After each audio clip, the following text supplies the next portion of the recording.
Hello students, welcome back to your own channel that is Darshan Academy. आज जो वो हमारा टॉपिक ऑफ डिस्कशन है वो है body fluid and circulation. Body fluid and circulation वाले चैप्टर में हम आज शुरू करने जा रहे हैं ब्लड के बारे में।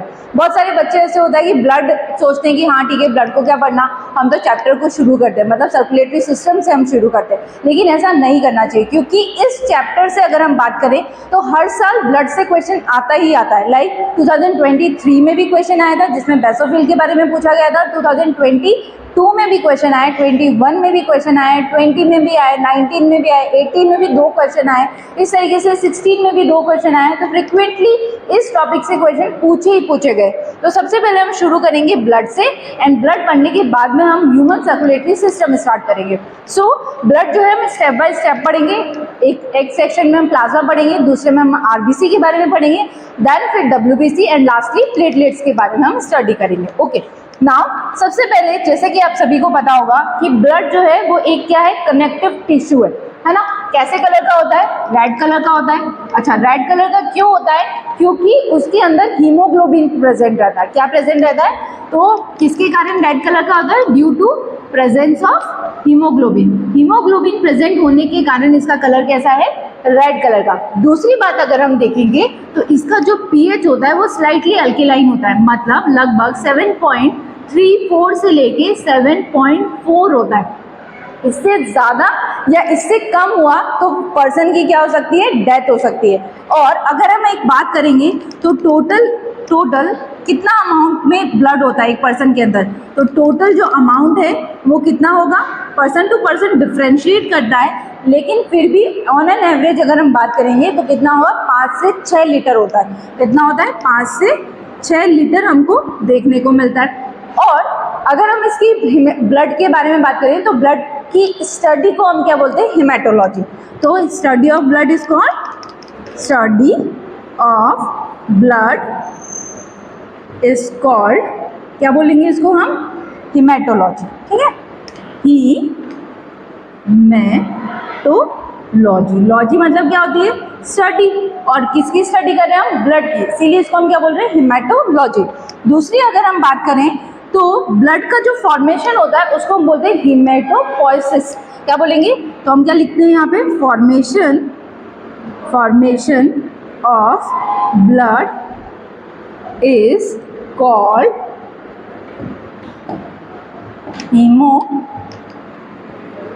हेमोपोइसिस।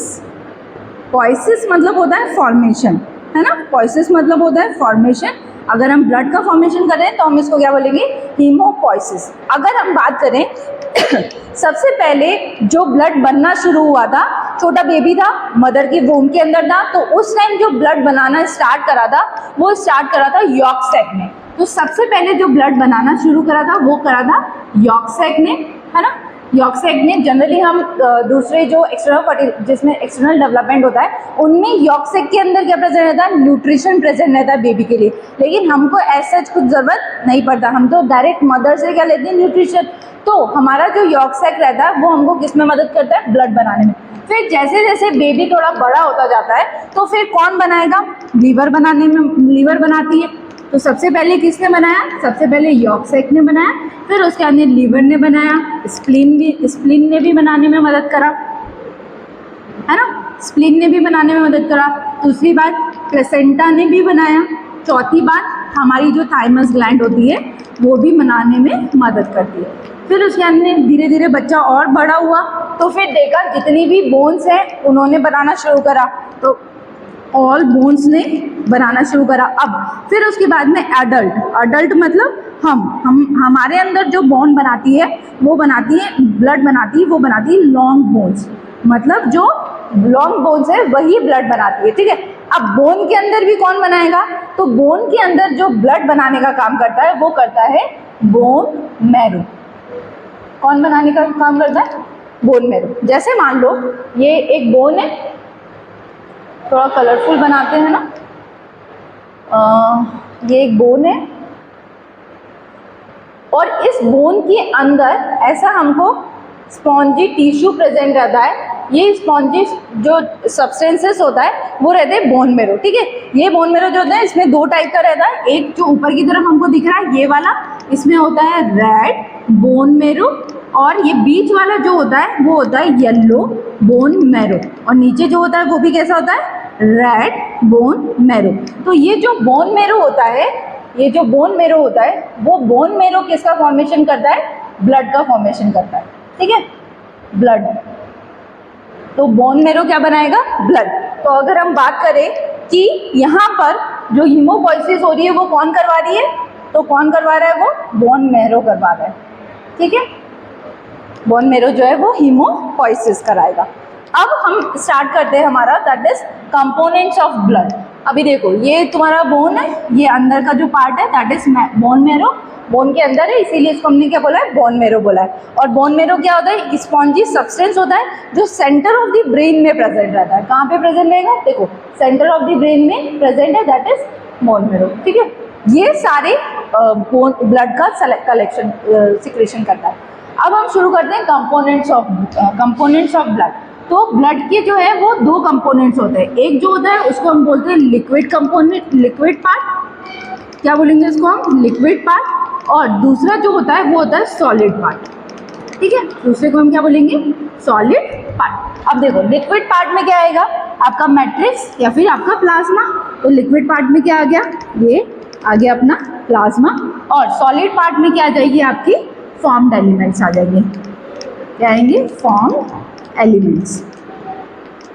जैसे फॉर एग्जाम्पल इसमें फॉर्म्ड एलिमेंट्स में क्या क्या आएगा, जैसे हमने सेंट्रीफिकेशन करा और एक फाइल ली हमने, है ना, तो ये मान लो एक हमने फाइल लिया इस तरीके से, और ये फाइल के अंदर हमने देखा कि जब उन्होंने सेंट्रीफिकेशन कराया तो उन्होंने ऐसा ऑब्जर्व करा कि जो आरबीसीज हैं वो इस तरीके से नीचे की तरफ अरेंज हो गई, है ना, ये इस तरीके से आरबीसीज जो है वो अरेंज हो गई। फिर उसके बाद में उन्होंने देखा बीच में कुछ वाइट कलर के सब्सटेंसेस उनको देखने को मिला, तो ये बीच में जो है वो आपकी आरबीसीज और कुछ प्लेटलेट्स, डब्ल्यूबीसीज और कुछ प्लेटलेट्स उनको देखने को मिला, है ना। तो फिर उसके ऊपर उन्होंने देखा तो लिक्विड है, तो लिक्विड क्या हो गया, ऊपर ऐसे करके लिक्विड वाला पूरा पार्ट बच गया, है ना। तो हम ऐसा बोल सकते हैं कि ये जो इतना पार्ट है, ये वाला जो पार्ट है वो कैसा पार्ट है, लिक्विड पार्ट है, लिक्विड पार्ट है, और ये जो रिमेनिंग पार्ट है वो कैसा पार्ट है, सॉलिड पार्ट है, ठीक है। तो लिक्विड पार्ट के अंदर हम बोलेंगे तो लिक्विड पार्ट कितना कॉन्स्टिट्यूट करता है, 55% क्या होगा, सिर्फ और सिर्फ लिक्विड पार्ट होगा, और बचा हुआ जो 45% होता है वो होगा आपका क्या, सॉलिड पार्ट। अब देखो इसके अंदर ये जो लिक्विड पार्ट होता है इसको आप क्या बोलते हो, प्लाज्मा, जो कि कैसे कलर का होता है, येलो कलर का होता है, कैसे कलर का होगा, येलो कलर का। और नीचे जो ये दिख रहा है हमको ये वाइट कलर का, ये होती है आपकी डब्ल्यूबीसीज, क्या होगा ये, डब्ल्यूबीसी और प्लेटलेट्स, ठीक है, डब्ल्यूबीसी और प्लेटलेट्स। और नीचे ये वाला जो पोर्शन है ये पूरा का पूरा ये कौन से सेल्स है, आरबीसी, क्या बोलेंगे इसको हम, आरबीसी। अब देखो डब्ल्यूबीसी और प्लेटलेट्स कितना परसेंट होगा, 1% होगा, और आरबीसी कितना परसेंट होगा, 44% होगा, और प्लाज्मा कितना परसेंट होगा, 55% होगा। तो अकेले फॉर्म्ड एलिमेंट्स कितना परसेंट हो गया, 45%। तो वही हम देख रहे हैं कि फॉर्म्ड एलिमेंट्स में हमारे क्या क्या है, सॉलिड पार्ट में डब्ल्यूबीसी, प्लेटलेट्स और आरबीसी। चलो तो यहाँ पे लिखे हम क्या क्या है, हमारा आरबीसी आया, दूसरी बात हमारी डब्ल्यूबीसी आई, और तीसरा दैट इज प्लेटलेट्स, ठीक है। आरबीसी को हम दूसरा नाम और क्या बोल सकते हैं, तो मेरे साथ ही याद करना, आरबीसी को हम बोलेंगे, आरबीसी का पहले तो हम देखेंगे फुल फॉर्म क्या होता है। तो आरबीसी का जो फुल फॉर्म होता है वो होता है रेड ब्लड सेल्स या फिर कॉर्पसेल्स, इसी को हम क्या बोलेंगे, वाइट ब्लड सेल्स या फिर कॉर्पसेल्स, ठीक है। और ये हमारे क्या हो गए, दैट इज प्लेटलेट्स। ये इसको हम दूसरा जो नाम है वो याद करेंगे। अब देखो एरिथ्रोसाइट, इसको आरबीसी को हम क्या बोलेंगे, एरिथ्रोसाइट बोलेंगे, और डब्ल्यूबीसी को हम क्या बोलेंगे, ल्यूकोसाइट, और हम प्लेटलेट्स को क्या बोलेंगे, थ्रोम्बोसाइट, ठीक है। अब देखो हमने सबको ये इस तरीके के नाम क्यों दिए, एरिथ्रो मतलब होता है रेड, इसीलिए हमने इसको क्या बोला है, आरबीसी मतलब रेड ब्लड सेल्स, और डब्ल्यूबीसी को हम क्या बोलते हैं, डब्ल्यूबीसी कैसे कलर की होती है, वाइट, इसीलिए इसको हमने क्या नाम दे दिया, ल्यूको मतलब होता है वाइट, इसीलिए इसको हमने क्या नाम दे दिया, ल्यूकोसाइट।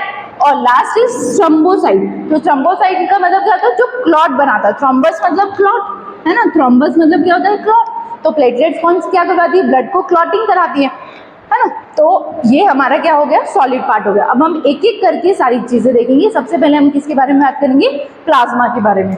देखो जो प्लाज्मा होगा तो उससे पहले हम देखते हैं हीमोपोइसिस। हीमोपोइसिस मतलब formation of blood, formation of blood, उसको हम क्या बोल रहे हैं, हीमोपोइसिस। तो हमने क्या बोला कि बोन के अंदर क्या होता है, बोन मैरो। बोन के अंदर जो बोन मैरो होता है वो क्या करवाता है, किसका फॉर्मेशन करवाता है, ब्लड का फॉर्मेशन कराता है। तो ये जो आपका बोन है, मान लो ये आपका बोन है, ये बोन के अंदर ये बोन मैरो है, ठीक है। ये बोन मैरो के अंदर जो सेल्स होती हैं, जो बोन मैरो बनाती है, ये जो सेल्स होती है वो होती है कौन सी सेल, हीमोपोइटिक स्टेम सेल्स। अब देखो स्टेम सेल्स कैसी होती हैं, स्टेम सेल्स जो जहाँ भी स्टेम सेल्स होती है वो टोटिपोटेंट रहती है, कुछ कोई सा भी सेल बनाने में आपको मदद करती है। लेकिन ये कौन सी सेल है, haemopoietic stem cells. Haemopoietic stem cells मतलब कौन सी सेल्स, जो ब्लड बना रही है ना। हीमोपोइटिक स्टेम सेल्स मतलब ब्लड बनाने वाली सेल्स है ये। तो ये सिर्फ और सिर्फ किसका फॉर्मेशन करेगी, ब्लड का फॉर्मेशन करेगी। अब इसके अंदर हमको देखने को मिलता है कॉमन माइलॉइड प्रोजिनेटर्स और कॉमन लिम्फोइड प्रोजिनेटर्स।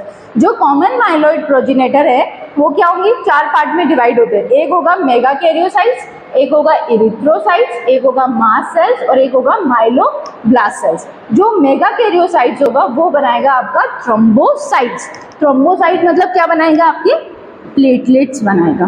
क्या बनाएगा, प्लेटलेट्स। फिर उसके बाद में जो आपकी माइलोब्लास्ट सेल्स है वो आपकी बनाएंगी WBC सेल्स। WBC की सेल्स बनाएंगी। अब WBC की सेल कौन कौन सी बनाएंगी, बेसोफिल बनाएगी, न्यूट्रोफिल बनाएगी, एसिनोफिल बनाएगी और मोनोसाइट्स बनाएगा, ठीक है। और बहुत सारे मोनोसाइट मिलकर क्या बनाएंगे, मैक्रोफेजेस। फिर उसके बाद में हमने देखा लिम्फोइड प्रोजेनिटस। इसमें क्या क्या बनेगा, नेचुरल किलर सेल्स बनेगी और स्मॉल लिम्फोसाइट्स बनेगी, जिसमें बनेगा T लिम्फोसाइट और B लिम्फोसाइट्स। इसका फॉर्मेशन होगा। ये हम क्यों देख रहे हैं, क्योंकि जैसे जैसे हम आगे बढ़ेंगे तो हम बताएंगे कि भाई कौन से पार्ट से आया। जैसे हम बताएंगे कि भाई ये रेड पार्ट है ये वाला, और ये वाले पार्ट कौन सा पार्ट दे रहे हैं, येलो पार्ट, और नीचे जो है वो भी कौन सा पार्ट है, रेड पार्ट। तो रेड पार्ट से क्या आएगा, RBC बनेगी, येलो पार्ट से क्या बनेगी, WBC बनेगी, और नीचे वाले रेड पार्ट से भी क्या बनेगी, RBC। मतलब रेड पार्ट से RBC और प्लेटलेट्स का दोनों का फॉर्मेशन होता है ना। तो हमको देखना है, ठीक है। अब हम आगे देखते हैं। पढ़ा रहा है मैम, हाँ पढ़ा रहा है नहीं, क्यों सही है, क्यों, फोटो वीडियो बना किसका, क्लास लो ना, ले ले। ठीक से।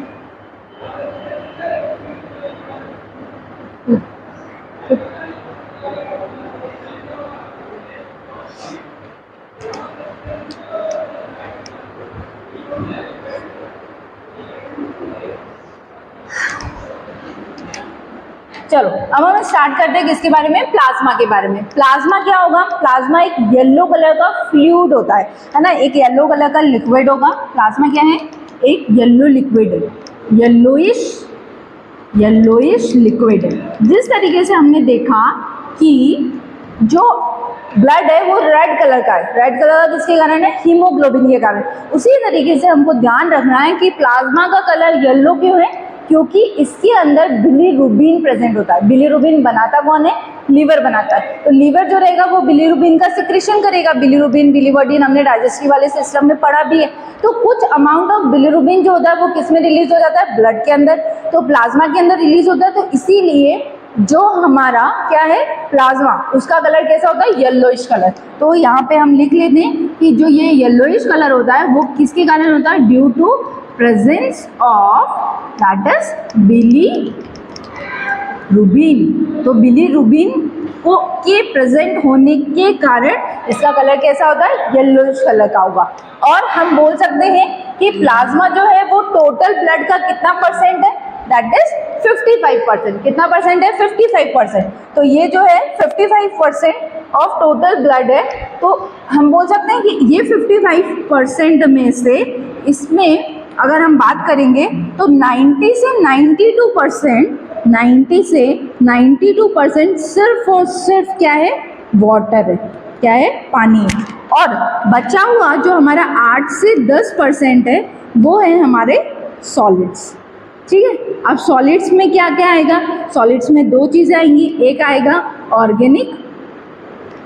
ऑर्गेनिक आएगा और एक आएगा इनऑर्गेनिक, है ना।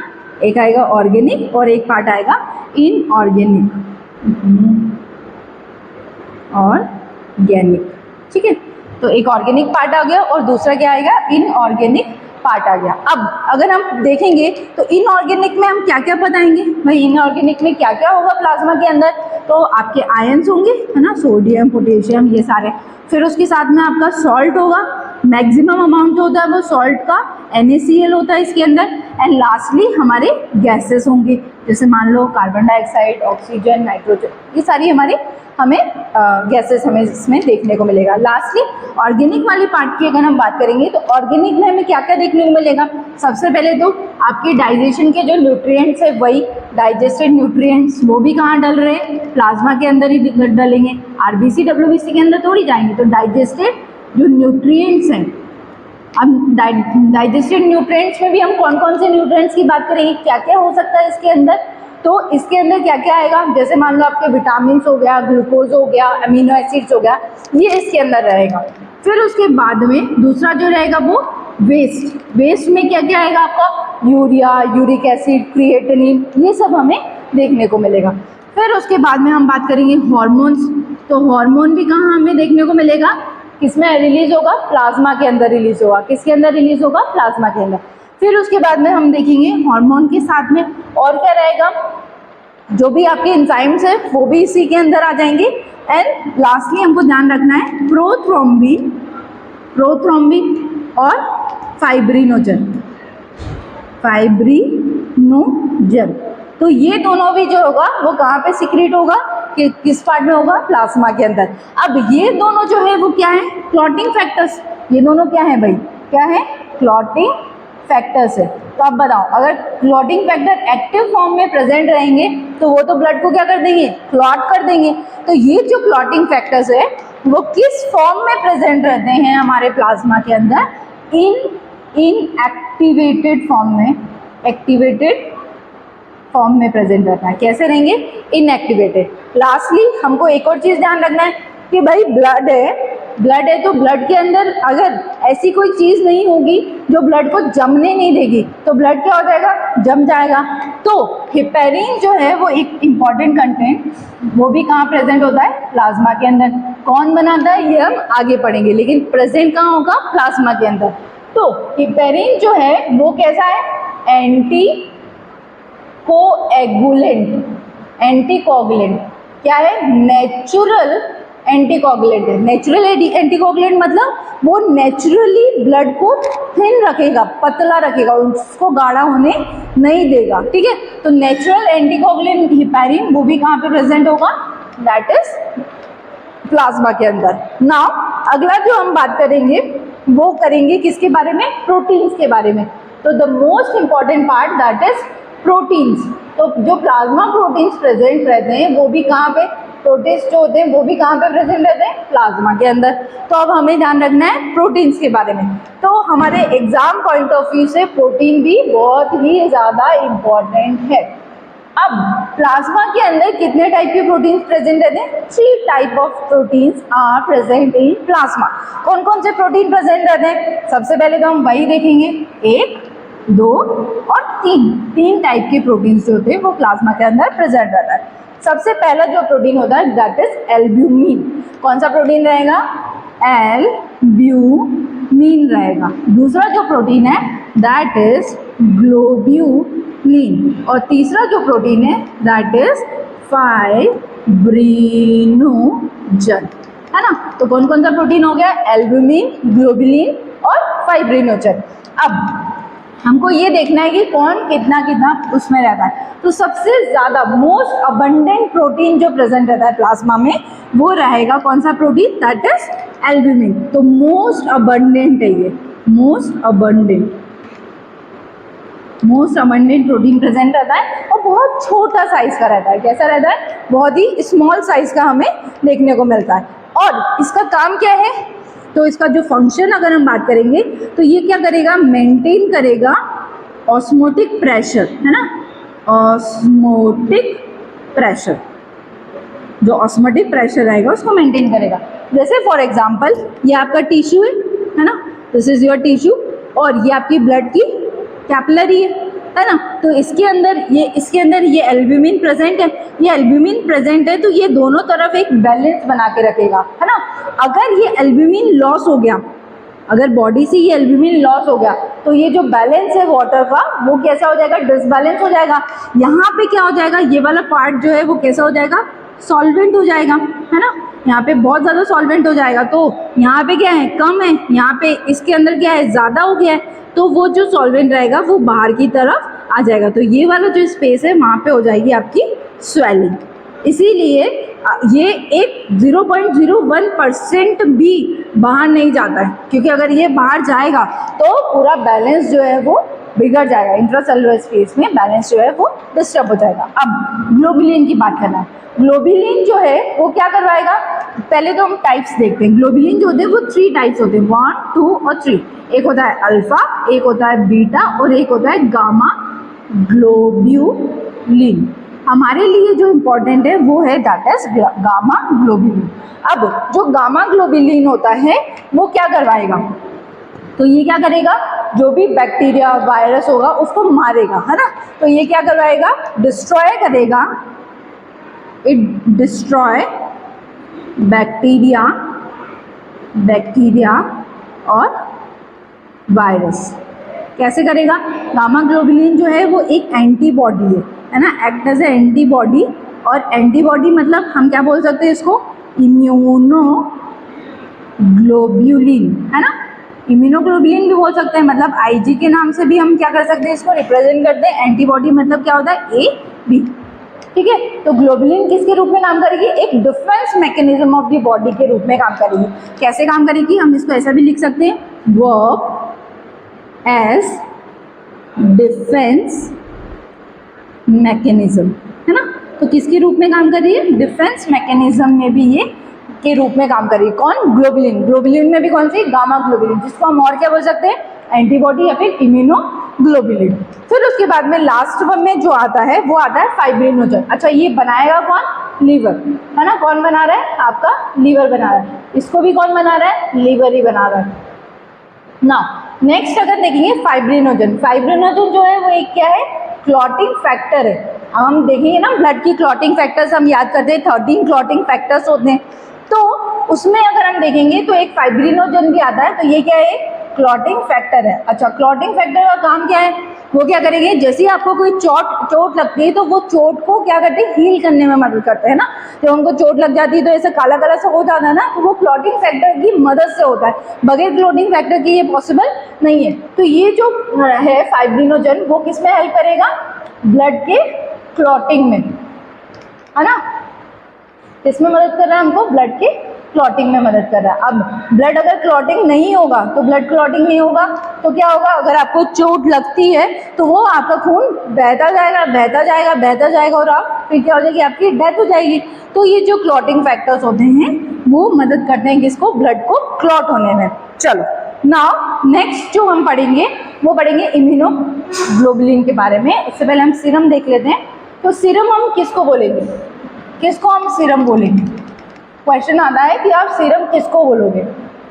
हमको कुछ टर्मिनोलॉजीज याद रखना है, तो उसके लिए हम क्या याद रखेंगे? सीरम हम किसको बोलेंगे? मान लो ये ब्लड है ना, ब्लड है जिसके अंदर क्लॉटिंग फैक्टर्स नहीं होंगे, तो blood without clotting factor, blood without clotting factor, उसको हम क्या बोलेंगे? सीरम बोलेंगे। कैसा कलर का होता है? येलोइश कलर का होगा। कैसे कलर का होगा? येलोइश कलर का होगा। अच्छा, अगर तुम्हारे कभी चोट लगी है ना, चोट लगती है तो फिर कुछ ऐसा हमें काला काला सा हो जाता है। जब भी हम थोड़ा ज़्यादा स्ट्रांग बनने की कोशिश करते हो वो चोट को हम दबाते है ना, वो चोट को हम क्या करते हैं, दबाने की कोशिश करते हैं। तो जब हम वो चोट को दबाते हैं तो ऐसा कुछ पीला पीला सा सब्सटेंस निकलता है बाहर, है ना, वहाँ पे थ्रेड बना हुआ रहता है, फिर हम उसको दबाते हैं तो कुछ पीला पीला जैसा बाहर निकलता है, वो क्या होता है, क्लॉट, वो होता है सीरम, है ना। उसके अंदर क्लॉटिंग फैक्टर्स नहीं रहते हैं, है ना, क्लॉटिंग फैक्टर क्या होते हैं, एब्सेंट रहते हैं, वो क्या होता है, सीरम। कैसा कलर का होगा, येलोइश कलर का फ्लूइड होता है, येलोइश कलर फ्लूइड होता है, ठीक है, that is called serum. Now next हमको देखेंगे कुछ और डेफिनेशंस, मतलब और फॉर्मूलाज। तो उसमें हम देखेंगे एक ब्लड, है ना, या फिर इसी को हम ऐसे भी लिख सकते हैं कि भाई ब्लड माइनस किसके बारे में अगर हम बात करेंगे, blood plasma plus formed elements. तो ब्लड का डेफिनेशन जो होगा वो क्या होगा, ब्लड का अगर डेफिनेशन लिखेंगे हम तो हम क्या लिखेंगे, प्लाज्मा प्लस फॉर्म्ड एलिमेंट्स, ठीक है, प्लाज्मा प्लस फॉर्म्ड एलिमेंट्स मतलब कौन कौन से, इसको हम ऐसा भी लिख सकते हैं, blood is equal to plasma plus formed elements में मतलब प्लस आरबीसी, डब्ल्यूबीसी और प्लेटलेट्स, ठीक है, ये क्या हो गए हमारे, that is the definition of blood. और एक और डेफिनेशन आती है जो आती है लिम्फ के बारे में, ठीक है, किसके बारे में आती है, लिम्फ के बारे में।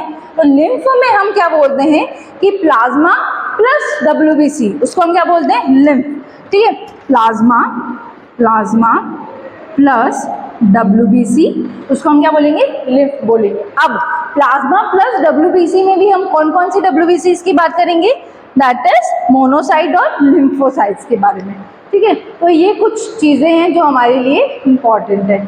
नाउ नेक्स्ट इज ओके, अब हम जितना अभी तक हमने पढ़ा है प्लाज्मा के बारे में वो हम रीड करेंगे, उससे पहले हम इम्यूनोग्लोबुलिन के बारे में भी देख ही लेते हैं अगर हम अभी पढ़ रहे हैं तो इम्यूनोग्लोबुलिन जो होता है वो एक तरीके का एंटीबॉडी होता है, सभी को पता है ये चीज़। तो इम्यूनोग्लोबुलिन जो होता है वो उसको हम कैसे रिप्रेजेंट करते हैं, IG से रिप्रेजेंट करते हैं। और इसको याद कैसे करेंगे, हम याद करेंगे इसको दिमाग, कैसे याद करेंगे, दिमाग से, ठीक है, हमको दिमाग से याद करना है इसको। सबसे पहला जो होता है वो क्या होता है, दैट इज D, दूसरा जो होगा वो E, तीसरा जो होगा वो M, चौथा जो होगा वो आपका A और पांचवा जो होगा वो आपका क्या होगा, G, है ना। तो इसके आगे IG लगा दें तो ये क्या हो गया, IgD, दूसरा हो गया IgE, तीसरा हो गया IgM, चौथा हो गया IgA और पांचवा हो गया IgG। क्या बोलते हैं इसको, IgG, ओके, IgG। तो मेरे साथ में एक बार फिर से रिवाइज करो, कैसे याद करेंगे, हम दिमाग से याद करेंगे। और दिमाग से याद करेंगे तो उसके लिए हमें क्या करना पड़ेगा, दिमाग लगाना पड़ेगा। तो सबसे पहले हम देखेंगे दैट इज IgD। क्या याद करेंगे हम सबसे पहले, IgD। IgD जो होती है वो एक सरफेस एंटीबॉडी होती है, क्या होती है, सरफेस एंटीबॉडी, है ना। सरफेस एंटीबॉडी मतलब ये प्रेजेंट होती है on the surface of B lymphocytes. B lymphocytes का काम क्या है भाई, बी लिम्फोसाइट्स जब हम पढ़ते हैं तो बी लिम्फोसाइट्स क्या करते हैं, एंटीबॉडी को सिंथेसाइज कराते हैं, प्रोड्यूस कराते हैं और ट्रांसपोर्ट कराते हैं। तो ये कहाँ पे प्रेजेंट होगी, IgD present on the surface of, ये क्या है, सरफेस एंटीबॉडी, ठीक है, क्या है, सरफेस एंटीबॉडी है। एंड ये क्या होगा, present on surface of B lymphocyte, ठीक है, बी लिम्फोसाइट के सरफेस के ऊपर प्रेजेंट रहती है। तो ये क्या करेगी, डिस्ट्रॉय करेगी बैक्टीरिया को, वायरस को। दूसरा जो एंटीबॉडी हमको पढ़ना दैट इज E। जो IgE एंटीबॉडी होती है वो एलर्जिक रिस्पॉन्स में एक्टिवेट होती है।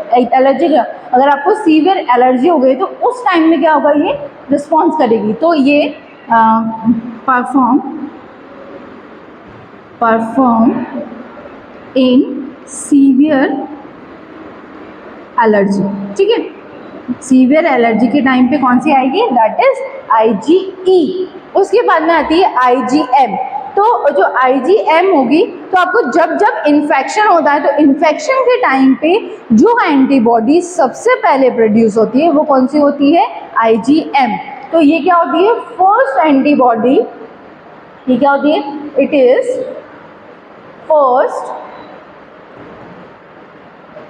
Antibody produced on first infection. सबसे पहले जब इन्फेक्शन होगा तो कौन सी एंटीबॉडी प्रोड्यूस होगी? IgM। उसके बाद में सारी एंटीबॉडीज एक्टिवेट होती है।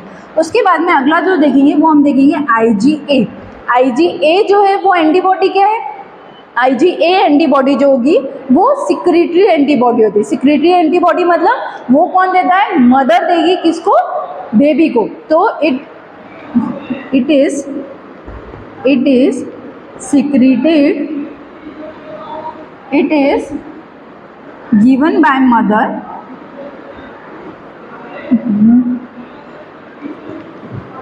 given by mother। ठीक है, तो मदर किसको देगी? बच्चे को देगी। किसके थ्रू देगी? मिल्क के थ्रू देगी। किसके थ्रू देगी? मिल्क के थ्रू देगी। That is IgA। कैसी एंटीबॉडी? ये सिक्रेटरी एंटीबॉडी है। ठीक है, सिक्रेटरी एंटीबॉडी है। तो ये किसके अंदर सिक्रेट होगा? मिल्क के अंदर सिक्रेट होगा। जब बच्चा मिल्क को सक करेगा तो उसके टाइम पे उसको IgA प्रोवाइड होगा। अगर वो नहीं करता है तो उसको IgA नहीं मिलेगा। लास्टली जो एंटीबॉडी बनना है वो हमको बनना है IgG। ये इकलौती ऐसी एंटीबॉडी होती है जो कि प्लेसेंटा को क्रॉस करती है। तो ये जो होगा वो कहाँ से देंगे? मदर से ये किसको दे देंगे हम? बेबी को। किसके टाइम पे? इंट्रा यूटेराइन लाइफ में। जब एम्ब्रियोनिक स्टेज होता है उसी टाइम पे हम क्या कर देंगे? मदर से बेबी को दे देंगे। किसके थ्रू होता है ये? Via crossing placenta. तो प्लेसेंटा को क्रॉस करके ये जो IgG एंटीबॉडी है वो किसके पास चली जाएगी? बेबी के पास में। फिर बेबी जब मिल्क लेगा तो उसको कौन सी एंटीबॉडी मिलेगी? मिल्क लेगा तो कौन सी एंटीबॉडी मिलेगी उसको? That is IgA antibody. फिर उसके बाद में बेबी जब क्या होगा? उसको इन्फेक्शन होगा तो कौन सी एंटीबॉडी एक्टिवेट होगी? That is M। अगर उसको किसी चीज़ से एलर्जी हो गई तो कौन सी एंटीबॉडी आएगी? That is E। And lastly D होता है जो कि एक सर्फेस एंटीबॉडी होती है जो कि कहाँ पे प्रेजेंट होगी? On the surface of B lymphocytes. तो ध्यान रहेगा, D जो है वो सर्फेस एंटीबॉडी, E एलर्जी के टाइम पे, M जो है वो सबसे पहले इन्फेक्शन जब होगा, कोई भी इन्फेक्शन होगा तो सबसे पहले जो एंटीबॉडी आएगी वो कौन सी आएगी? M। IgA जो है वो मदर मिल्क के थ्रू देगी और IgG जो है वो इंट्रा यूट्राइन लाइफ में ही मदर किसको दे देगी? बेबी को दे देगी। तो अब हम देखते हैं कुछ NCERT की लाइंस एंड देन फिर हम इसी टॉपिक के जो प्रीवियस ईयर में क्वेश्चंस आए वो हम लगाएंगे। तो देखो, blood is a special connective tissue. मुझे बताओ कि ब्लड जो है वो कैसा कनेक्टिव टिश्यू है? ट्रू कनेक्टिव टिश्यू है और फॉल्स कनेक्टिव टिश्यू है? बताओ कैसा कनेक्टिव टिश्यू है? It is false connective tissue. False connective tissue क्यों बोला हमने? क्योंकि इसके अंदर कोई भी फाइबर्स नहीं होते। ठीक है, इसके अंदर कोई भी क्या नहीं होते? फाइबर नहीं होंगे, है ना। डिवीजन की कोई भी इसके अंदर कैपेसिटी नहीं होती है, कुछ भी कैपेसिटी नहीं होगा डिवीजन का, इसीलिए हमने इसको कैसा बोला है? False connective tissue. फिर उसके बाद में इसके अंदर क्या होगा? फ्लूइड मैट्रिक्स होगा, इसको हम क्या बोलेंगे? प्लाज्मा। और कुछ फॉर्म्ड एलिमेंट्स होंगे। फॉर्म्ड एलिमेंट्स में क्या क्या आएंगी? आपकी RBC आएंगी, WBC आएंगी और प्लेटलेट्स आएगा। ठीक है, नाउ नेक्स्ट हम बात करेंगे किसके बारे में? प्लाज्मा के बारे में। तो NCERT ने लिखा है कि प्लाज्मा जो है वो एक स्ट्रॉ कलर्ड है। कैसा कलर्ड है? स्ट्रॉ कलर्ड, मतलब येलोइश कलर का एक विस्कस फ्लूइड है जो कि कंसिस्टिंग नियरली कितना परसेंट होता है? 55% हमने देखा, और 45% क्या होता है? हमारे फॉर्म एलिमेंट्स। इसमें से इस 55% में से 90 से 92% सिर्फ और सिर्फ क्या होगा? वाटर। और जो प्रोटीन्स प्रेजेंट रहेंगे वो कितना रहेगा? 6 to 8% हमें देखने को मिलेगा। अब देखो क्या क्या प्रेजेंट है इसमें? फाइब्रिनोजन प्रेजेंट है, ठीक है, that is clotting factor. Globulin present है इसके अंदर और एल्ब्यूमिन प्रेजेंट है। यही सारे हमने देखे। तो ग्लोबुलिन क्या काम कर रहा था? Defence mechanism. और एल्ब्यूमिन जो है वो क्या करवा रहा था? ऑस्मोटिक प्रेशर को मेंटेन कर रहा था। और कुछ ये जो है वो मेजर प्रोटीन्स प्रेजेंट होते हैं जिसको हम प्लाज्मा प्रोटीन बोलते हैं। फाइब्रिनोजन किसमें मदद कर रहा था? क्लॉटिंग और कोगुलेशन ऑफ दी ब्लड। दूसरा ग्लोबुलिन किसमें इन्वॉल्व हो रहा था? In the defence mechanism of the body, है ना। कोई भी अगर बैक्टीरिया वायरस अगर हमारी बॉडी के अंदर आ गया तो उसके सामने किसने लड़ा, दैट इज ग्लोबुलिन ने। और एल्ब्यूमिन जो है वो ऑस्मोटिक बैलेंस करने में मदद कर रहा है ना, इडिमा नहीं होने दे रहा, स्वेलिंग नहीं होने दे रही। उसके साथ में प्लाज्मा में कुछ और भी चीज़ें प्रेजेंट रहती है, स्मॉल अमाउंट ऑफ मिनरल्स, जैसे मान लो Na+, Ca++, मैग्नीशियम, और ये सारे हमें देखने को मिलेगा। Glucose, amino acid, lipids etcetera are also present in the plasma. वो क्या करेंगे, ये जो फैक्टर्स है for the coagulation, factors for the coagulation और clotting of the blood are also present in the plasma. As किस फॉर्म में present रहते हैं ये, इनएक्टिवेटेड फॉर्म में। तो क्लॉटिंग फैक्टर्स जो प्लाज्मा के अंदर प्रेजेंट रहते हैं वो किस फॉर्म में रहेंगे, इनएक्टिवेटेड फॉर्म में। नाउ नेक्स्ट, प्लाज्मा जो है वो विदाउट क्लॉटिंग फैक्टर, आप उसको क्या नाम दोगे, सीरम। क्या बोलोगे, प्लाज्मा विदाउट क्लॉटिंग फैक्टर, मतलब ब्लड में अगर क्लॉटिंग फैक्टर नहीं है तो उसको हम क्या नाम देंगे, सीरम। ठीक है। Now next, that is last year का PYQ है ये। सबसे पहले हम देखेंगे फाइब्रिनोजन जो है वो क्या है, ये ब्लड क्लॉटिंग फैक्टर है। ठीक है। ग्लोबुलिन किस में मदद कर रहा है, डिफेंस में मदद कर रहा है। एल्ब्यूमिन किस में मदद कर रहा है, ऑस्मोटिक बैलेंस में मदद कर रहा है। ठीक है। नाउ नेक्स्ट PYQ देखते हैं। चलो, serum difference from the blood. तो सीरम में क्या नहीं होता है, क्लॉटिंग फैक्टर्स नहीं होते, हमने अभी देखा। तो लैकिंग क्लॉटिंग फैक्टर्स, हाँ क्या बोल रहे हैं हम, क्लॉटिंग फैक्टर सीरम में नहीं होता है। नाउ नेक्स्ट जो क्वेश्चन है वो क्या है, which one of the following plasma protein is involve in coagulation of blood. तो कोगुलेशन ऑफ ब्लड में कौन मदद कर रहा था हमको, हम एक बार फिर से NCERT की लाइन उठा दें तो कोगुलेशन, क्लॉटिंग और कोगुलेशन ऑफ ब्लड कौन मदद कर रहा है हमको, दैट इज फाइब्रिनोजन। फाइब्रिनोजन मदद कर रहा है। तो हमारा आंसर क्या होगा, okay, that is fibrinogen. Okay, ये भी PYQ है last year. Now globulin content in human blood plasma. Globulin किसके लिए था, किसके लिए है, डिफेंस मैकेनिज्म ऑफ बॉडी। तो ग्लोबुलिन जो है वो किसके लिए था, are involved in defence mechanism of the body. कौन है ये, ग्लोबुलिन। कहाँ गया, ये रहा ग्लोबुलिन, किसमें मदद कर रहा है, defence mechanism of the body. तो आंसर क्या आ गया, that is globulin, defence mechanism of body. Now next जो क्वेश्चन है वो है, a drop of each of the following is placed separately on 4 slides, है ना, सब सारे स्लाइड्स पे रखा। तो जो कोगुलेट नहीं हुआ, तो कोगुलेट नहीं हुआ तो मतलब क्या हुआ, उसके अंदर वो जो कोगुलेट नहीं हुआ वो क्या हुआ, सीरम। क्योंकि सीरम के अंदर कोई भी क्लॉटिंग फैक्टर्स प्रेजेंट नहीं है ना, इसीलिए इसको हमने क्या बोला है, सीरम। तो इसका आंसर क्या आएगा, बी आंसर आएगा। चलो, नाउ नेक्स्ट जो वीडियो होगा उसमें हम बात करेंगे RBC के बारे में। अगर आपको अच्छा लगा हो तो चैनल को लाइक शेयर सब्सक्राइब जरूर करें। Thank you.